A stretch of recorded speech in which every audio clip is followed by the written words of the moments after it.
Evangelio de Marcos, capítulo 8, versículos 1 al 13.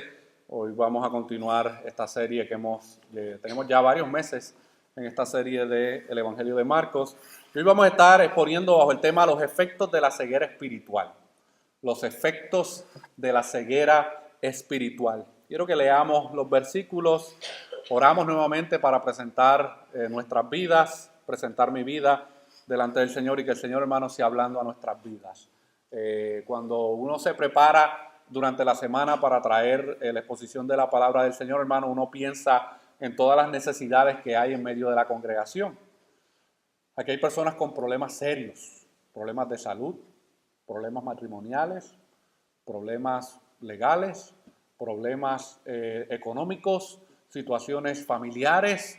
Y cuando uno está preparándose para exponer la palabra del Señor, uno piensa en todas esas situaciones que hay, y a veces uno como humano no se siente impotente porque uno quisiera, ¿verdad?, tener una varita mágica para poder solucionar los problemas que tienen las personas, y uno tiene, hermano, que descansar en el Señor y que la palabra del Señor sea la que haga la obra en cada uno de los corazones de ustedes, mis hermanos. A veces uno no sabe las formas misteriosas en que Dios utiliza la exposición de su palabra para edificar y para salvar. Vamos a leer ahí la palabra del Señor en Marcos capítulo 8, versículos 1 al 13. En aquellos días, como había una gran multitud y no tenían que comer, Jesús llamó a sus discípulos y les dijo: tengo compasión de la gente, porque ya hace 3 días que están conmigo y no tienen que comer. Y si los enviare en ayunas a sus casas, se desmayarán en el camino, pues algunos de ellos han venido de lejos. Sus discípulos les respondieron: ¿de dónde podrá alguien saciar de pan a estos aquí en el desierto? Él les preguntó: ¿cuántos panes tenéis? Ellos dijeron: 7. Entonces mandó a la multitud que se recostase en tierra, y tomando los 7 panes, habiendo los 7 panes, habiendo dado gracias, los partió y dio a sus discípulos para que los pusiesen delante, y los pusieron delante de la multitud. Tenían también unos pocos pececillos y los bendijo y mandó que también los pusiesen delante. Y comieron y se saciaron y recogieron de los pedazos que habían sobrado 7 canastas. Eran los que comieron como 4,000 y los despidió. Y luego, entrando en la barca con sus discípulos, vino a la región de Dalmanuta. Vinieron pues entonces los fariseos y comenzaron a discutir con él, pidiéndole señal del cielo para tentarle. Y gimiendo en su espíritu dijo: ¿por qué pide señal esta generación? De cierto os digo que no se dará señal a esta generación. Y dejándolos, volvió a entrar en la barca y se fue a la otra ribera. Padre, encomendamos nuestra vida delante de ti en esta tarde, encomendamos los corazones y la mente de cada uno de los que está en este lugar, Señor. Que tú puedas hablar a nuestras vidas por medio de tu palabra y tú puedas suplir las necesidades espirituales que se encuentran en medio nuestro, Señor. Dependo de ti enteramente, de tu Espíritu Santo, para que use mi mente, mis palabras, mi boca, para poder exponer lo que tú quieres revelar a tu pueblo en esta hermosa tarde. Te damos gracias y te pedimos esto en el nombre de tu Hijo Jesús. Amén. Quisiera comenzar esta exposición haciéndole unas preguntas. ¿Cuántos aquí aprenden algo cuando se les enseña por primera vez? No tiene que levantar su mano, pero piensen la pregunta. ¿Cuántos de los que están aquí aprenden algo la primera vez que se les enseña algo? ¿Cuántos aquí tuvieron problemas en la escuela para aprender ciertas materias? Yo ahí me confieso. Era muy bueno en algunas materias, pero en otras, mis hermanos, las matemáticas y yo éramos archienemigas. Por más, hermano, que tratara ciertos ejercicios, tutorías, clases especiales, yo no le entraba a las matemáticas. Habían otras materias que sí, pero habían unas en específicas que me daban mucha dificultad de aprender. ¿Cuántos, al igual que yo, tuvieron que tomar tutorías después de clases para poder aprobar alguna materia? Miren, hermano, yo no salía de tutoría en tutoría. Hubieron grados en mi niñez y adolescencia que yo tuve que tomar muchas tutorías. Algunas veces tomaba tutoría porque era que no me daba la gana de prestar atención en la clase.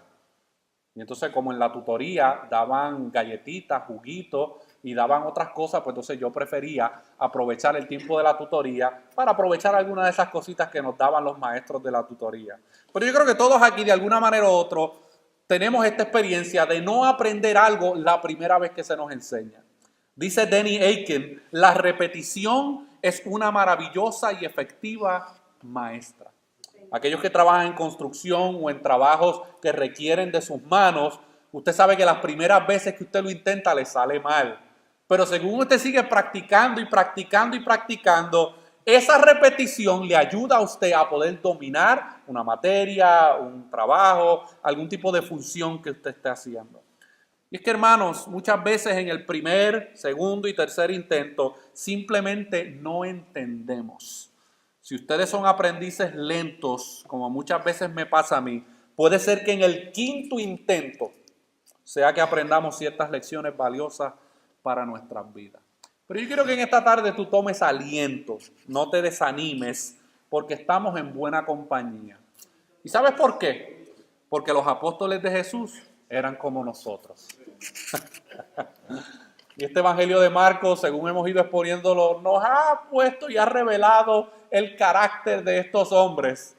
Se parecen mucho a nosotros en su incapacidad de poder aprender lecciones espirituales a la primera vez que se les enseña. Este relato que vamos a exponer hoy es bastante idéntico con el relato que vimos en varias exposiciones pasadas. Por ejemplo, en Marcos capítulo 6, nosotros vimos la alimentación de una gran multitud. Ahora en Marcos capítulo 8 volvemos a ver una alimentación de una gran multitud. En Marcos capítulo 6 vimos un viaje en un bote que hizo Jesús. Ahora vemos nuevamente en Marcos capítulo 8 otro viaje en un bote. En Marcos capítulo 7 vimos la confrontación que Jesús tuvo con los fariseos. Y ahora en Marcos capítulo 8 volvemos a ver nuevamente la confrontación de Jesús con los fariseos.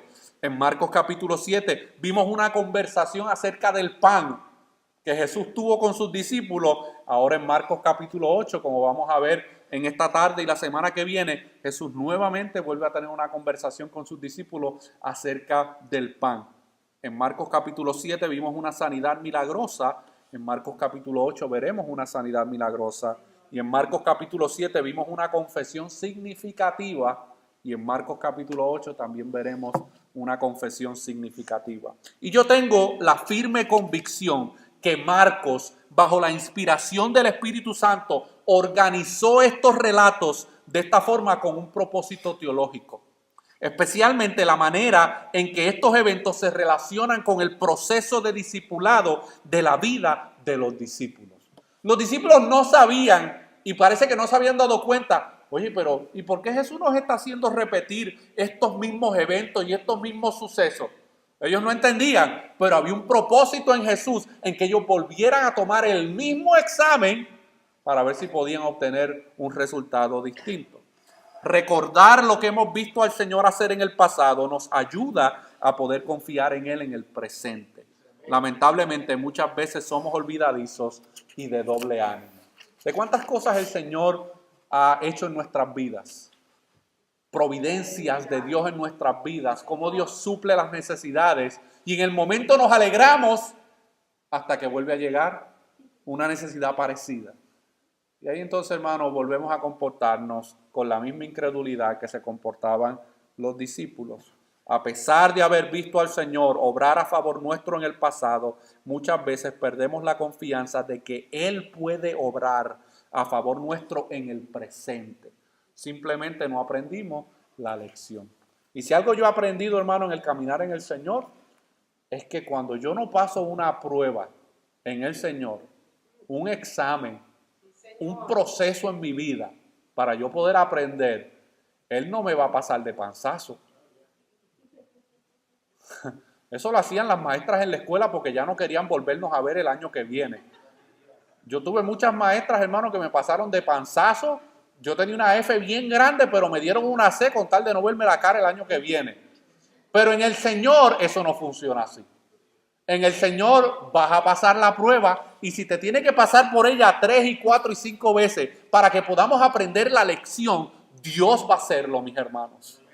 Y este relato de Marcos, capítulo 8, versículos 1 al 26, nos va a preparar para la gran confesión de Pedro que encontraremos en Marcos capítulo 8, versículo 29. Pero hoy yo quiero que hablemos acerca de los efectos de la ceguera espiritual. Porque de la misma manera que hay una ceguera física, personas que tienen padecimientos para poder ver, y hay todo tipo de cegueras. Hay personas que la ceguera es un poquito moderada, necesitan espejuelos, pero no con una receta muy alta. Hay personas que necesitan unas recetas muy fuertes, porque si se quitan esos espejuelos no pueden ver claramente. Y hay personas, hermanos, de plano, como vamos a ver en este relato, son ciegos totalmente.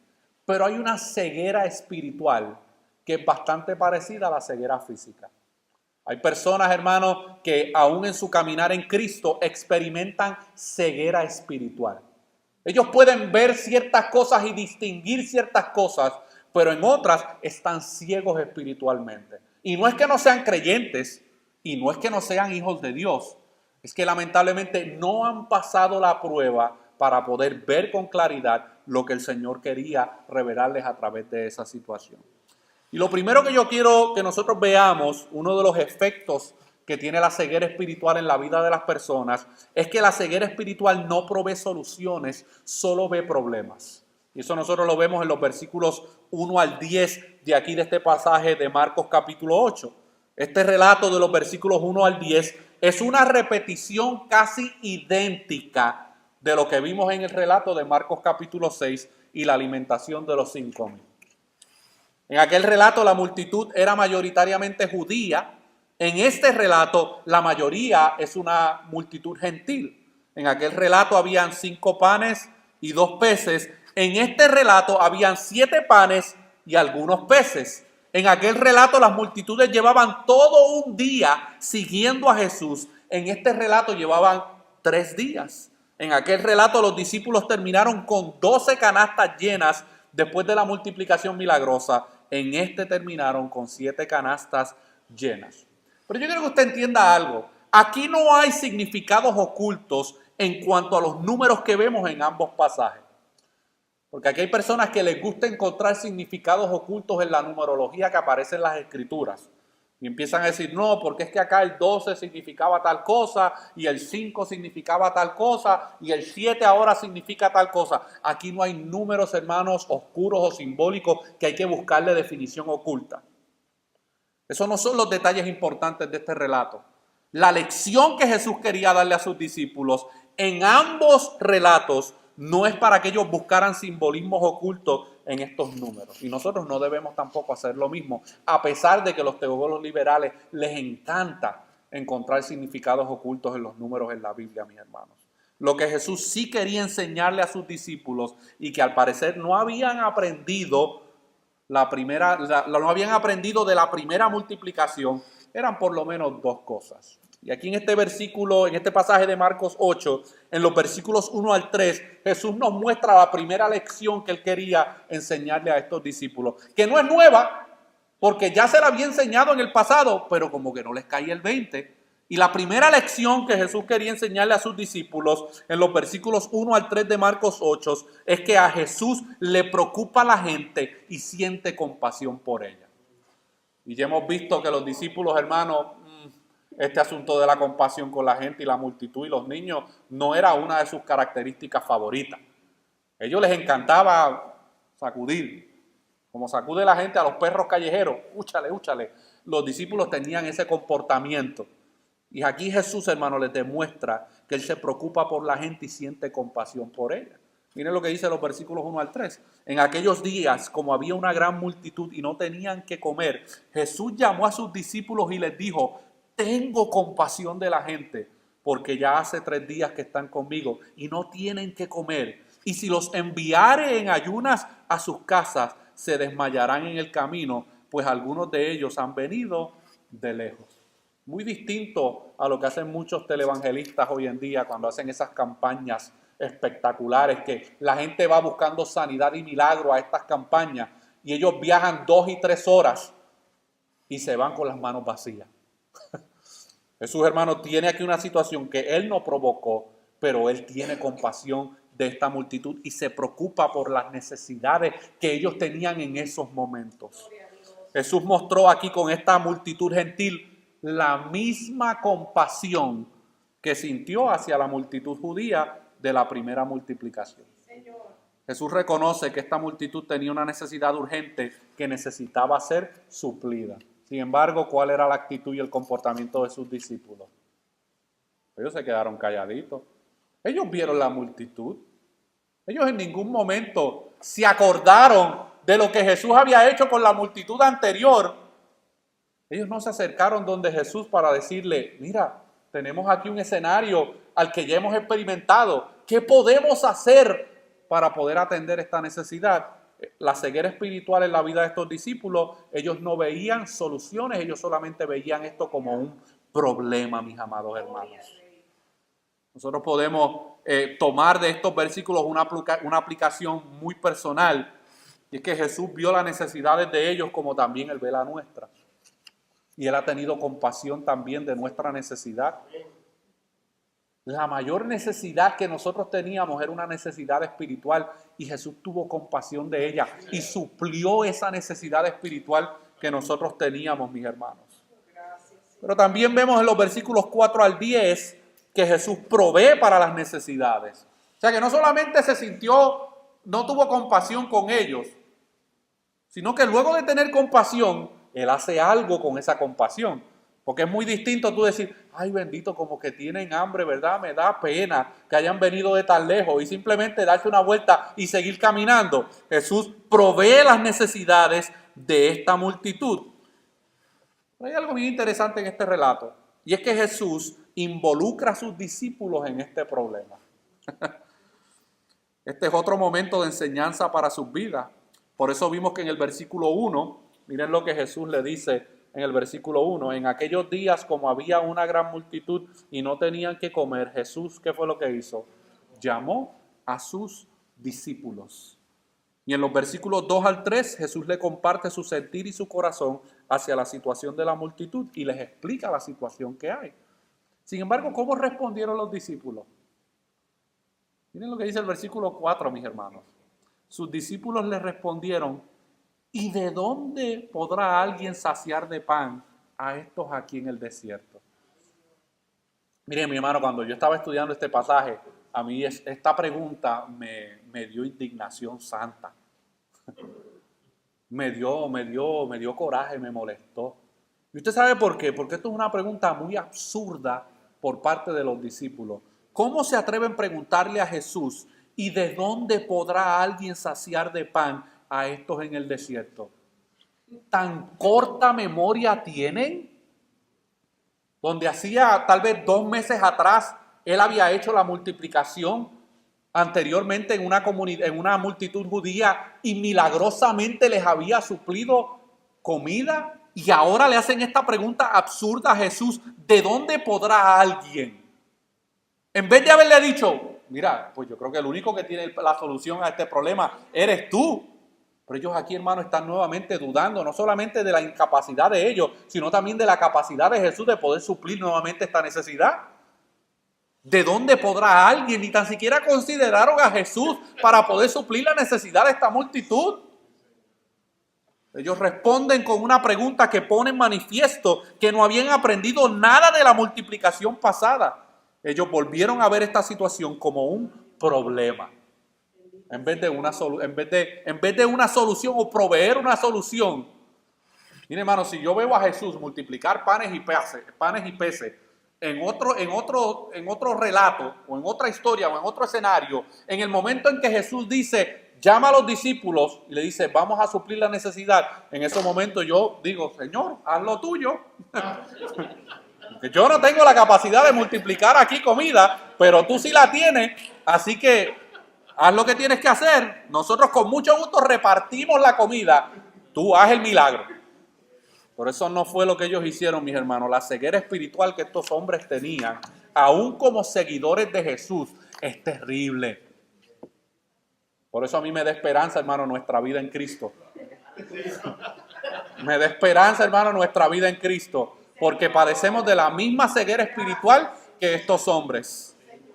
Y ante la respuesta incrédula de sus discípulos, Jesús procede a demostrar que Él sí tiene el poder para poder suplir las necesidades de la multitud. Miren lo que dice los versículos 5 al 10. Él les preguntó, ¿cuántos panes tenéis? Ellos dijeron 7. Entonces mandó a la multitud que se recostase en tierra y tomando los 7 panes, habiendo dado gracias, los partió y dio a sus discípulos para que los pusiesen delante. Y los pusieron delante de la multitud. Tenían también unos pocos pececillos y los bendijo y mandó que también los pusiesen delante. Y comieron y se saciaron y recogieron de los pedazos que habían sobrado 7 canastas. Eran los que comieron como 4,000 y los despidió, mis hermanos. Yo quiero que nosotros nos preguntemos en esta tarde, ¿cuántas veces nosotros hemos actuado de la misma forma que los discípulos? ¿Cuántas veces hemos visto a Dios obrar a favor nuestro y suplir nuestras necesidades, tanto físicas como espirituales, y sin embargo respondemos con la misma incredulidad de estos hombres? ¿Cuántas veces nosotros hemos estado en situaciones donde hemos necesitado un milagro de Dios, ya sea de sanidad o de providencia en suplir alguna necesidad, y Dios en su gracia y en su piedad y en su compasión la suple, y luego 2 o 3 veces o 2 o 3 semanas después tenemos otra situación y volvemos a responder con la misma incredulidad, mis hermanos? La ceguera espiritual no ve soluciones, solamente ve problemas. Pero la ceguera espiritual también produce incredulidad y juicio, mis hermanos. Yo no me quiero detener mucho en el relato de los versículos 1 al 10 porque es bastante explicativo. Esto es una narración de lo que pasó. Quiero simplemente resaltar algunas conductas que vemos en estos pasajes que muchas veces nosotros reflejamos también. Pero ver, hermano, cómo Jesús suple las necesidades de la multitud de la misma manera en que ha suplido las nuestras. Y algo bien interesante de este relato, de igual que el otro relato, y es que aunque en la vida de los discípulos había incredulidad, ellos se fueron con las manos llenas. Se fueron con las manos llenas en ambas ocasiones, mis hermanos. Dios a veces, hermano, por su compasión y su gracia, dice, yo sé que está cieguito espiritualmente, yo voy a seguir obrando en él, pero mientras tanto voy a suplir también para las necesidades de ellos.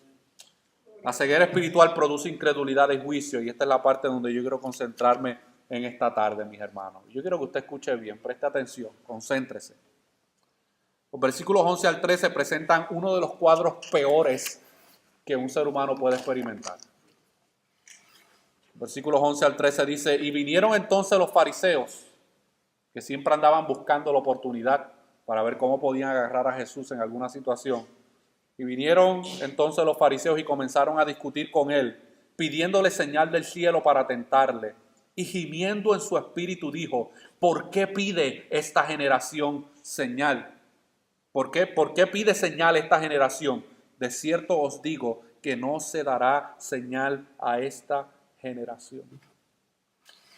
Es interesante que Marcos aquí como que abruptamente introduce otro conflicto de esta ganga religiosa de los fariseos. Esto era, hermano, como los M13 o esas gangas que hay por ahí. Esta ganga de religiosos, hermano, nuevamente llega a fastidiarle la vida a Jesús.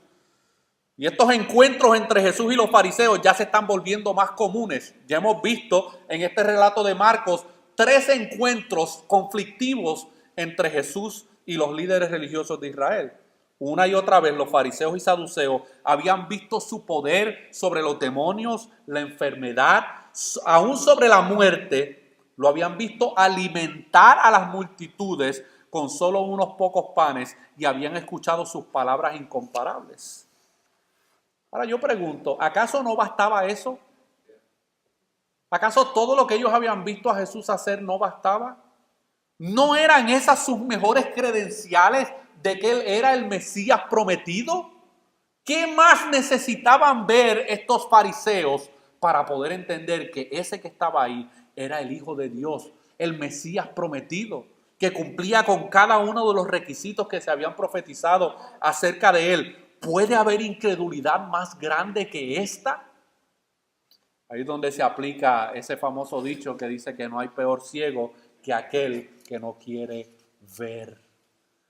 Sin embargo, estos hombres estaban esperando una señal espectacular de parte del Señor.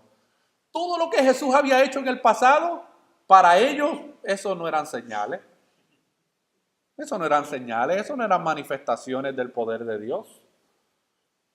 Precisamente una de las creencias populares, no bíblicas, pero una de las creencias populares de aquel entonces era que cuando el Mesías se apareciera, lo haría sobre el pináculo del templo y él proclamaría la libertad de Israel y desplegaría una luz del cielo como señal de que él era el Mesías. Y los fariseos y muchos judíos en tiempos bíblicos estaban esperando ese tipo de manifestación. Que bajara el Mesías prometido del cielo, todo resplandeciente, se parara sobre el pináculo del templo e hiciera como los muñequitos estos de Dragon Ball Z, el Saiyajin, que sale así el rayo de luz. Eso era lo que ellos estaban esperando que pasara. Sin embargo, eso no fue lo que ellos experimentaron, mis hermanos. Ellos experimentaron el más humilde siervo de entre lo que ellos estaban esperando. El pensamiento de estos fariseos se lee de la siguiente forma: nosotros ya tenemos nuestro pensamiento formado acerca de este hombre llamado Jesús. No vamos a permitir que las evidencias se interpongan en nuestro medio. O sea que no había señal que Jesús pudiera hacer que realmente les hiciera entender y ver que este era el Mesías prometido. Y miren, esta semana yo tuve una conversación bien interesante con alguien que llevo varios años evangelizando, mis hermanos. Pero es duro como piedra, mis hermanos. Y él piensa que todos los cristianos son todos una bolsa de hipócritas y que los que están en el ministerio pastoral son todos unos ladrones y unos mercaderes, pero cuando necesita algo ahí me llama, ¿verdad? Ahí los cristianos somos útiles. Y yo, hermano, cada vez que tengo la oportunidad voy y hago lo que tengo que hacer con él y lo evangelizo y le comparto. Pero este hombre, al cual tengo la oportunidad de omitir su nombre, para que no salga por las cámaras y me demanden. Este hombre, mis hermanos, yo llevo 3 años proveyéndole las evidencias acerca de que Jesús era el Mesías prometido. Y en esta semana yo le tuve que hacer una pregunta en forma de cuestionamiento, porque él siempre tiene sus argumentos. Él dice, me estaba preguntando que si yo creía que había vida en otro planeta y que si habían marcianos. Y él jura, hermanos, pero se cae de pecho de que existe vida fuera de esta tierra y que hay marcianos y que un día se van a manifestar. Yo le digo, ¿y tú tienes evidencia de esas cosas? No, yo no tengo ninguna. Pero tú crees firmemente eso. Yo lo creo con todo mi corazón. Yo le digo, fíjate las ironías de la vida, que Jesucristo, el Hijo de Dios, vino y se encarnó en esta tierra. Vino del cielo. Y hay más que suficientes evidencias históricas acerca de su vida y su ministerio. Y sin embargo, tú no crees en él. Qué terrible la ceguera espiritual de esta persona, mis hermanos. Que es capaz de creer que marcianitos se van a aparecer del cielo un día, pero no es capaz de creer que Jesús, el Hijo de Dios, vino a morir por sus pecados hace 2000 años atrás. La ceguera espiritual del corazón, mis hermanos. La ceguera espiritual en la vida de estos hombres produjo 3 cosas que yo creo que nosotros debemos considerar para aprender y que debemos evitar. Miren lo que dice el versículo 11. ¿Qué fue lo primero que hicieron? Tentaron al Señor. Vinieron entonces los fariseos y comenzaron a discutir con él, pidiéndole señal del cielo para tentarle. Porque los judíos están acostumbrados a las señales, mi hermano.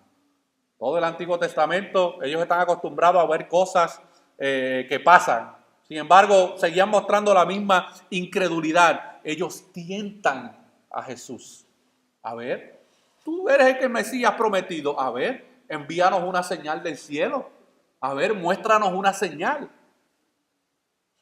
El resultado de esto, mis hermanos, es que ellos afligieron al Señor.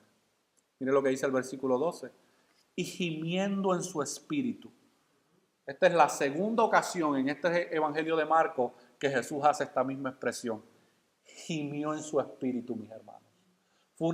Fue una expresión externa que se manifestó de dolor, de angustia, de coraje, de sentimiento. Pero él gimió en su espíritu. Y usted tiene que entender el tono en que él le hizo esta pregunta a los fariseos: ¿por qué pide señal esta generación? ¿No basta todas las cosas que yo he hecho? ¿No basta los muertos que he resucitado, los leprosos que he sanado, los ciegos que le he dado vista, los paralíticos que han caminado, los endemoniados que he libertado, los panes que he multiplicado? ¿Por qué pide esta señal esta generación? De cierto os digo que no se dará señal a esta generación. Y esta escena es un cuadro muy común en el corazón del pueblo de Israel. En múltiples ocasiones el pueblo de Israel se comportó de esta misma forma en el Antiguo Testamento. Y por ahí hay un refrán que dice: de tal palo, tal astilla. No sé si han escuchado ese refrán. Así como es el padre, así también es el hijo, ¿verdad? Bueno, pues este grupo de gangsters religiosos, de gangueros religiosos ahora, están mostrando la misma conducta de sus padres en el pasado: incredulidad. Miren lo que pasó en Números, no lo tienen que buscar, escuchen. Números 14:11. Miren lo que Dios le dijo al pueblo a través de Moisés. Números 14:11. Y Jehová dijo a Moisés: ¿hasta cuándo me ha de irritar este pueblo? ¿Usted sabe cuando usted tiene una persona que molesta mucho? Está ahí, y que llega un momento, hermano, donde exaspera las emociones de uno. Algunos de ustedes tienen compañeros de trabajo que son así. Algunos su esposo o su esposa es así. Lo exaspera hasta que ya explota y no aguanta. O a lo mejor un hermanito de la iglesia. O una hermanita de la iglesia. Jehová le dijo a Moisés: ¿hasta cuándo me ha de irritar este pueblo? ¿Hasta cuándo? ¿Hasta cuándo no me creerán con todas las señales que he hecho en medio de ellos? Miren, cuando los va a sacar de Egipto, los protege de todas las plagas. Ellos se encontraban en un pueblo, en una ciudad al lado de donde se encontraba el palacio del faraón, en la tierra de Gosén. Hermano, vinieron unas plagas terribles y sin embargo eso no afectó a su pueblo.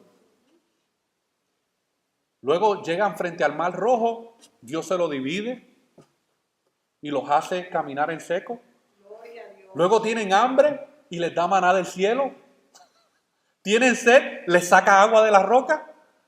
Pero cada vez que tenían la oportunidad, maldecían a Dios. Decían: para esto nos hizo sacar de Egipto, allá comíamos bien. Para esto nos hizo sacar de Egipto, para hacernos morir en el desierto. Oh, mis hermanos, en el pasado Dios se irritó en contra de su propio pueblo. En el Salmo 95, versículos 6 al 9, el salmista expresa una situación bastante parecida.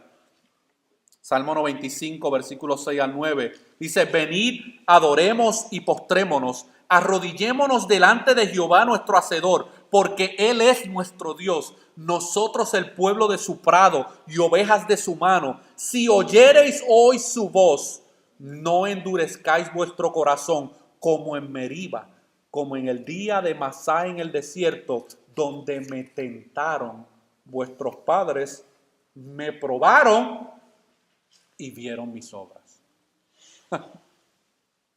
Esta incredulidad continua por parte del pueblo produce el tercer efecto más horrible que un ser humano puede experimentar, y es el rechazo y el abandono de parte de Dios. Miren la manera en que Jesús les responde a estos fariseos. Ellos le hicieron una petición, ¿verdad que sí? Muéstranos señal, danos señal del cielo. Y miren cómo Jesús les responde. Versículo 13 de Marcos 8. Y dejándolos, volvió a entrar en la barca y se fue a la otra ribera. Mis hermanos y queridos amigos, no hay nada más horrible que esto. El abandono de Dios hacia el hombre por causa de su rechazo obstinado y su incredulidad hacia su Hijo Jesús tiene consecuencias terrenales y eternas. El escritor a los Hebreos advierte acerca de esto en Hebreos 3, versículos 15 al 19. Miren cómo el autor a los Hebreos resume esto. Hay personas que han estado en este lugar sentados, escuchando el Evangelio, escuchando la palabra de Dios y no prestan atención a ella. No escuchan el llamado divino, no escuchan el llamado a arrepentirse de sus pecados. Y cada vez que ellos son expuestos a la palabra de Dios y ellos siguen ignorando la palabra de Dios, y Cristo les ha mostrado amor y misericordia y les ha mostrado de múltiples maneras cómo Él ha sido misericordioso sobre sus vidas, pero aún siguen buscando y esperando alguna señal del cielo para entregarle sus vidas al Señor. Terrible, mis hermanos. Miren lo que el escritor a los Hebreos advierte acerca de esto. Dice, entre tanto que se dice, si oyeres hoy su voz, no endurezcáis vuestros corazones como en la provocación. Pero fíjese la relación. Dios está hablando y ¿qué ellos están haciendo? Endureciendo el corazón. ¿Quiénes fueron los que habiendo oído le provocaron? ¿Quiénes fueron? Su propio pueblo. ¿No fueron todos los que salieron de Egipto por mano de Moisés? ¿Y con quiénes estuvo él disgustado 40 años? Porque déjeme decirle algo, Dios se enoja. Yo sé que por ahí hay una versión Care Bear, Teddy Bear de Jesús y de Dios, hermano, pero Dios se enoja. Y se enojó 40 años con este pueblo y los mantuvo ahí vagando en el desierto hasta sacarle la incredulidad y la idolatría de sus corazones. ¿Y con quienes estuvo él disgustado 40 años? ¿No fue con los que pecaron, cuyos cuerpos cayeron en el desierto? ¿Y a quienes juró que no entrarían en su reposo, sino a aquellos que desobedecieron? Y vemos que no pudieron entrar a causa de la incredulidad. Yo creo que usted sepa algo. Solamente la generación de Josué y Caleb, que fue una generación que nació en el desierto, entró a la tierra prometida. Toda la generación que salió de Egipto, que vieron con sus ojos y palparon con sus manos los milagros de Dios, no entraron a la tierra prometida por causa de su incredulidad. La advertencia bíblica en contra de la incredulidad a lo largo de todas las escrituras es seria y debería ser cuidadosamente considerada. Todos los pecados pueden ser perdonados, menos el pecado de la incredulidad. Por eso era que Jesús, como ya hemos visto en otro pasaje que dimos acerca de la blasfemia contra el Espíritu Santo. ¿Qué era la blasfemia contra el Espíritu Santo? Era haber tenido todos los elementos de juicio enfrente a sus ojos para determinar este es el Mesías prometido y haberlo rechazado y haber dicho que lo que él estaba haciendo lo estaba haciendo por el poder de Satanás. Mira, hermano, lo único imperdonable en este mundo para un ser humano es no creer que Jesús es el Mesías. Ese es el pecado imperdonable. Porque si eso es lo único que provee salvación, aquellos que rechazan esta realidad experimentarán la condenación eterna. Donde no hay fe no puede haber salvación. No puede haber, mis hermanos. La persona puede ser muy religiosa como eran estos hombres, pero si no hay fe en Jesucristo no puede haber salvación. Y el abandono de parte de Dios es una de las etapas de la manifestación de su juicio sobre los hombres.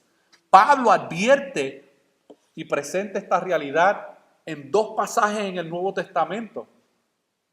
Voy a resumir uno y el otro yo quiero que lo veamos porque hay una implicación muy, muy poderosa. En Romanos capítulo 1, versículos 18 al 32, nosotros vemos lo que podemos considerar como el abandono de Dios por causa de la incredulidad. Miren lo que dice Romanos capítulo 1, versículos 18 en adelante, mis hermanos. Y yo quiero decirle algo, esto que vamos a leer aquí se manifiesta todos los días. Y Dios está manifestando este juicio contra todos aquellos que rechazan quién es Él y rechazan a su Hijo. Todos los días se está manifestando este juicio, mis hermanos. Miren la advertencia que el apóstol Pablo hace aquí. Dice, porque la ira de Dios se revela, versículo 18 en adelante de Romanos 1. Porque la ira de Dios se revela desde el cielo contra toda impiedad e injusticia de los hombres que detienen con injusticia la verdad, porque lo que de Dios se conoce les es manifiesto, pues Dios se lo manifestó, porque las cosas invisibles de Él, su eterno poder y deidad, se hacen claramente visibles desde la creación del mundo, siendo entendidas por medio de las cosas hechas, de modo que no tienen excusa. Pues habiendo conocido a Dios, no le glorificaron como a Dios, ni le dieron gracia, sino que se envanecieron en su razonamiento y su necio corazón fue entenebrecido. La conversación que yo estaba teniendo con este caballero en esta semana, una de las cosas que le mencioné fue esto. Porque él decía, yo creo que no hay Dios. Yo digo, ok, entonces lo puse a mirar a su alrededor, la naturaleza. Pero entonces tú crees que esto salió así de la nada, explotó de la nada y que tú tienes un cerebro pensante con sentimientos y una moralidad y eso salió del producto de la nada, de una explosión. Ni los científicos creen eso. Ni los científicos creen eso. Pero tú has recibido evidencia de la naturaleza de que hay un Dios creador sobre todas las cosas y tú estás suprimiendo esa verdad. Estás ignorándola. Te estás resistiendo a ella. Abres tus ojos, ves la creación y dices, no quiero aceptar que hay un Dios creador sobre todas las cosas, mis hermanos. ¿Y qué es lo que le sucede a este tipo de personas que hacen esto? Dice, profesando ser sabios se hicieron necios, porque él se cree muy sabio. En las conversaciones que tenemos, él jura que él es Albert Einstein. Profesando ser sabios se hicieron necios y cambiaron la gloria del Dios incorruptible en semejanza de imagen de hombre corruptible, de aves, de cuadrúpedos y de reptiles. Es bien curioso y bien interesante que mientras él me está negando la existencia de Dios, tiene un ídolo colgado en el cristal de su carro. Bien interesante. Y le rinde homenaje a ese ídolo. Y le pide a ese ídolo. Pero niega la existencia del Dios creador de todas las cosas, mis hermanos. Miren la consecuencia de aquellos que rechazan la revelación general de Dios por medio de su creación, por lo cual también Dios los entregó a la inmundicia en la concupiscencia de sus corazones, de modo que deshonraron entre sí sus propios cuerpos, ya que cambiaron la verdad de Dios por la mentira, honrando y dando culto a las criaturas antes que al Creador, el cual es bendito por los siglos. Amén. Lo que Jesús acaba de hacer aquí, hermanos, es una forma visible de juicio sobre la vida de estos fariseos. Les he presentado todas las señales habidas y por haber de que yo soy el Mesías. No van a creer en mí. ¿Qué fue lo que él hizo? Se montó en una barca y los dejó en su incredulidad, mis hermanos. Pero es interesante que este mismo pueblo que un día los rechazó porque pedía señales, miren lo que va a suceder con este mismo pueblo y con la humanidad en un futuro. Miren lo que dice 2 de Tesalonicenses, capítulo 2, versículos 7 al 12. Y yo no voy a entrar aquí en un debate escatológico de que si el anticristo es Trump o Obama o ninguna de esas controversias, mis hermanos, ¿ok? A través de la historia de la iglesia han habido muchos anticristos. Todos aquellos líderes políticos y religiosos que se oponen al verdadero evangelio son tipos de anticristo. Pero miren lo que va a suceder aquí, algo bien interesante. Segunda de Tesalonicenses, capítulo 2, versículos 7 al 12. Aquí está Pablo advirtiendo acerca de tiempos finales y de la manifestación del hombre de pecado. Miren lo que dice Pablo. Porque ya está en acción el misterio de la iniquidad, solo que hay quien al presente lo detiene, hasta que él a su vez sea quitado de en medio. Y entonces se manifestará aquel inicuo, a quien el Señor matará con el espíritu de su boca y destruirá con el resplandor de su venida. Inicuo, cuyo advenimiento es por obra de Satanás, con gran poder y señales y prodigios mentirosos, y con todo engaño de iniquidad para los que se pierden, por cuanto no recibieron el amor de la verdad para ser salvos. Por esto Dios les envía un poder engañoso para que crean la mentira, a fin de que sean condenados todos los que no creyeron a la verdad, sino que se complacieron en la injusticia. El Mesías prometido vino haciendo señales que realmente venían de parte de Dios y su pueblo las rechazó. Un día va a venir un falso anticristo haciendo también poderes y milagros y señales, pero no por la mano y el poder de Dios, sino por el poder satánico.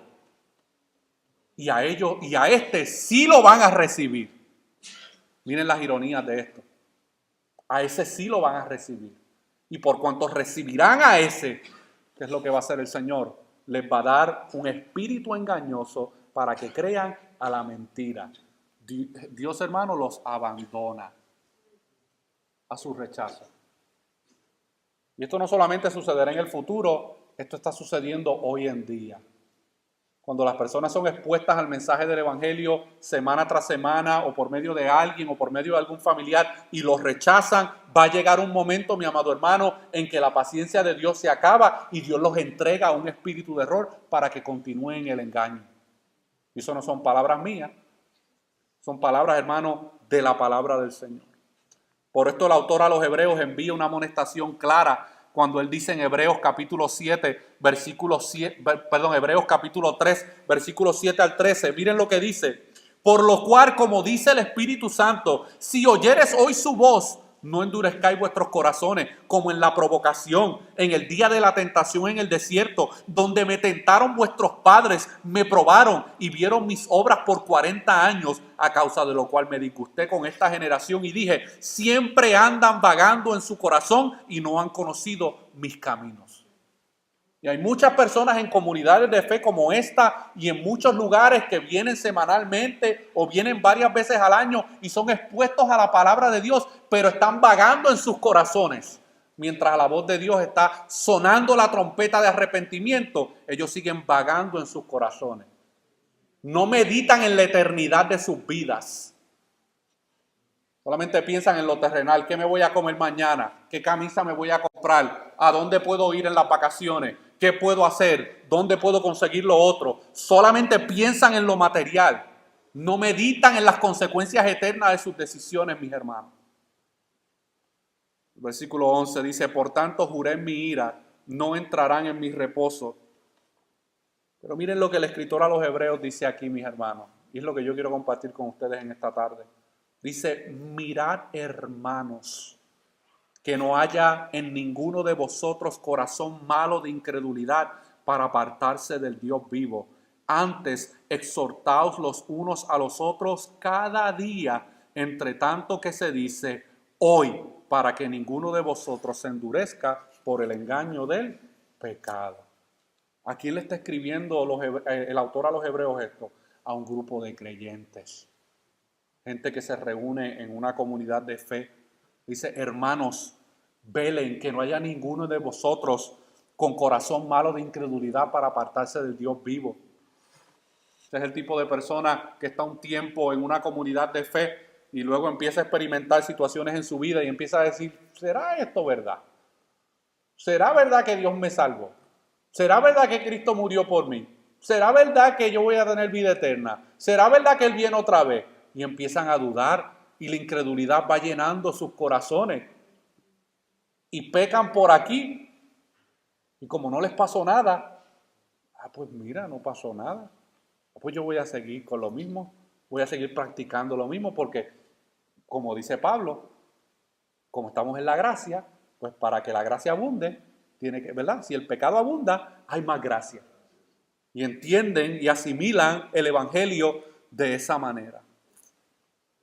Yo quiero ya, hermano, para ir concluyendo, yo quiero que miremos dos aplicaciones para dos contextos. Si tú eres creyente en esta tarde, la ceguera espiritual puede llevarnos a olvidar aquellas cosas que Dios ha hecho en nuestras vidas a través del poder del evangelio. Por eso nosotros hacemos mucho énfasis en repetir las verdades del evangelio. Porque a mí se me olvidan. Yo no soy muy distinto a las ovejas del rebaño. Se nos olvidan las verdades del evangelio y tenemos que estar recordándolas constantemente. La ceguera espiritual puede llevarnos a que nos concentremos solamente en los problemas que tenemos de frente y no ver cómo Jesús todavía tiene el mismo poder para poder suplir las necesidades que tengamos de frente. Y que no respondamos como los discípulos. ¿Y quién me va a ayudar en esta situación? Si te ha ayudado muchas veces y ha mostrado su provisión para con tu vida, Él lo va a volver a hacer. La ceguera espiritual, escucha hermano, solamente puede ser alumbrada con la luz que el evangelio ofrece. Por eso la insistencia de nosotros que usted lea la escritura, estudie la escritura, porque dice la palabra de Dios que la palabra de Dios es lámpara que ilumina nuestro camino. ¿Y por qué usted cree que necesitamos la luz de la palabra de Dios para iluminar nuestro camino? Porque estamos ciegos espirituales en muchas áreas. Y necesitamos la luz de la palabra de Dios para que realmente nos aclare nuestra vista espiritual y podamos ver por el camino que tenemos que andar. Ahora, para aquellos que no han creído en el mensaje del Evangelio, que tal vez haya alguno aquí en nuestro medio, la ceguera espiritual te está llevando poco a poco a la condenación eterna. La ceguera espiritual que ahora mismo tienes te está impidiendo ver la hermosura del Evangelio. Y has escuchado acerca de la hermosura del Evangelio, pero estás tan ciego espiritualmente que no puedes ver la hermosura del Evangelio. La luz del Evangelio está resplandeciendo sobre ti hoy. Yo te pregunto en esta tarde, ¿qué piensas hacer con ella? Porque lo que tú hagas con la luz del Evangelio tiene consecuencias sobre tu vida.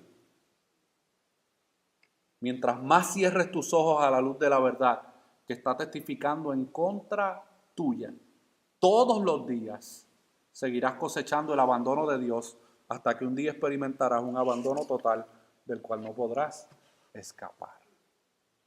La luz del Evangelio resplandece y tú miras el rostro. La luz del Evangelio ilumina y tú te tapas los ojos. La luz del Evangelio es iluminada y tú decides cerrar tu mente y tu corazón y simplemente darle la espalda.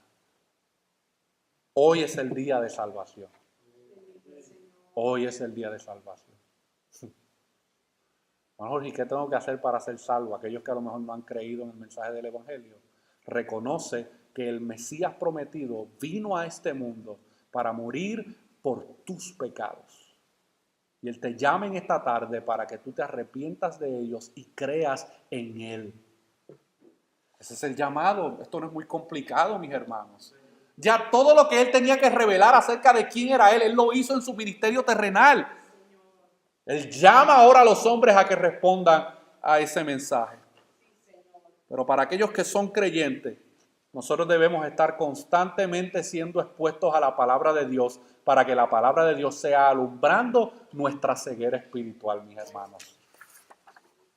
Cuando usted entiende esto, usted entiende la necesidad de ser expuesto a la palabra de Dios todo el tiempo. Porque en la semana es muy fácil que nos volvamos a volver, se nos nuble la vista espiritual y que no sepamos qué hacer, qué decidir, qué responder, qué no hacer, cómo buscar de Dios, cómo leer su palabra, porque nuevamente la neblina del pecado, de la carne, de la vanidad, de las preocupaciones de la vida nos ciegan y no podemos ver realmente las cosas que Jesús ha revelado en su palabra acerca de Él. Y la invitación en esta tarde es a que nosotros respondamos y reconozcamos que Él es capaz de suplir nuestra necesidad, que Él ha tenido compasión de nuestras vidas y ha mostrado su compasión al morir a favor nuestro. Es el regalo más grande, la señal más grande. Y sin querer entrar en el pasaje paralelo de Mateo capítulo 15, que es donde está un detalle más importante de este relato, Jesús le responde a esta señal. Esta generación busca señal. ¿Tú sabes cuál es la única señal que van a recibir? La señal de Jonás. Estuvo 3 días en el vientre del pez. Y él estaba haciendo una alusión a lo que más tarde sucedería con su resurrección de entre los muertos.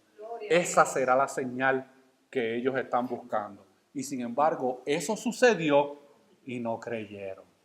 Miren, hermano, hay corazones tan y tan endurecidos ante la palabra de Dios que no importa que Jesucristo se les aparezca como se les apareció a Pablo de camino a Damasco.